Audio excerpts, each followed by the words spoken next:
বড়জলার 19 নম্বর বুথে অনুষ্ঠিত হলো প্রধানমন্ত্রী নরেন্দ্র মোদীর মন কি বাতের 133তম পর্ব শোনার বিশেষ আয়োজন। অনুষ্ঠানে উপস্থিত ছিলেন প্রাক্তন বিধায়ক দিলীপ দাস, বিজেপি সাধারণ সম্পাদক বিপিন দেববর্মা, বুথ সভাপতি সুমা চক্রবর্তী সহ অন্যান্য দলীয় কার্যকর্তারা।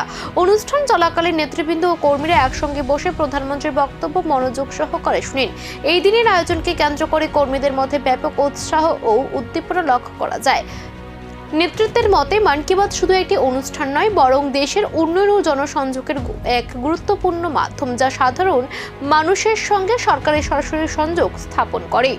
আমরা প্রত্যেক মাসের যে শেষ রবিবারে আমাদের যে মন কি বাত আমরা প্রত্যেক বুথে এবং সেটা রাজনৈতিকের বাইরেও প্রত্যেক জায়গার মধ্যে আমরা এখন উপলব্ধি করতে পারি, সে গ্রামে গঞ্জে হোক বা ক্লাবে, অনেক জায়গার মধ্যে এই মন কি বাত শ্রবণ করে।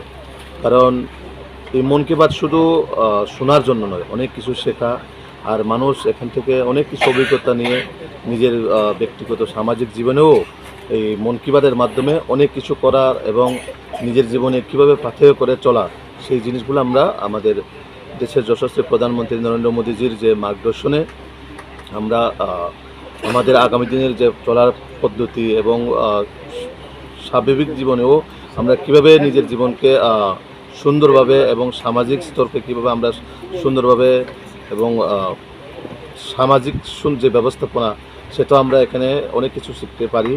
সব মিলিয়ে বড়জলা এই আয়োজনের মাধ্যমে সংগঠন ঐক্য ও জনসংযোগ আরও শক্তিশালী করার বার্তা স্পষ্টভাবে উঠে এসেছে।